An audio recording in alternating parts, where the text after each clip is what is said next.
There was a warrior in Khyber whom no one in the entire Arab world could even think of fighting, and Hazrat Ali R.A went to fight him. What happened next and what other events took place in the Battle of Khyber will be discussed in the today's video. This is part 2 of the conquest of Khyber, and you can also find part 1 on our YouTube channel. So let's start it. I am Shah Haider and I would like to share about the Easy Ride. If you want to contact them, their contact number details are available and mentioned below on the screen. Now back to our topic. Hazrat Ali R.A went to fight Marhab and easily defeated him.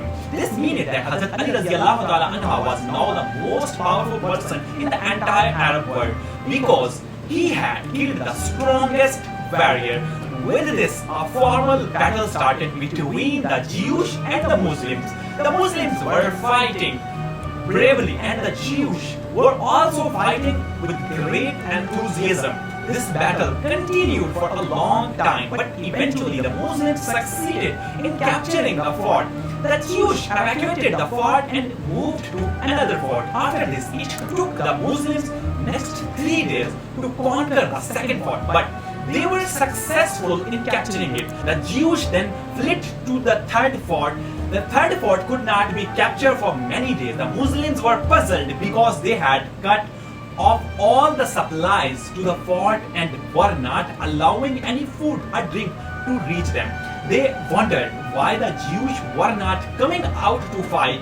Then a Jewish spy who was working for the Muslims revealed that there were tunnels beneath the fort through which the Jews were transporting all necessary items into the fort. The Muslims blocked this route, and after that the Jews came out of the fort to fight the Muslims. In this way, the Muslims captured the third and fourth fort. The Jews then left the smaller fort and moved to the fifth fort. This was the last fort, and capturing it seemed impossible because it was on a mountain. Anyone who approached the fort would be shot at by arrows from above. The Jews had placed their women and children in this fort. After all their wealth was also stored here, the Muslims tried hard to capture this fort but were unsuccessful. Then the Muslims started using catapults. The walls of the fort began to break and one side of the wall fell. The Muslim army entered the fort with full force.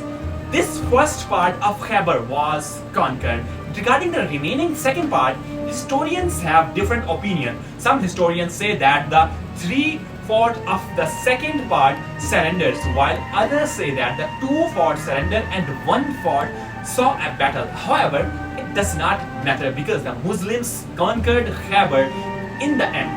The Jews surrendered and the Prophet Muhammad, peace be upon him, forgave them. However, the food and other supplies of war in Khyber fell into the hands of the Muslims.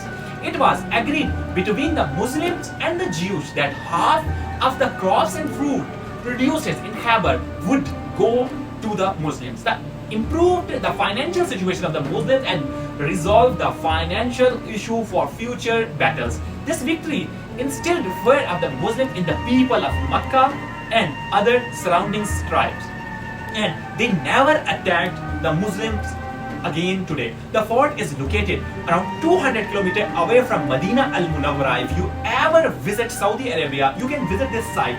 So that's all for today's video. We will meet you again in another video. Masalama, Jazakallah.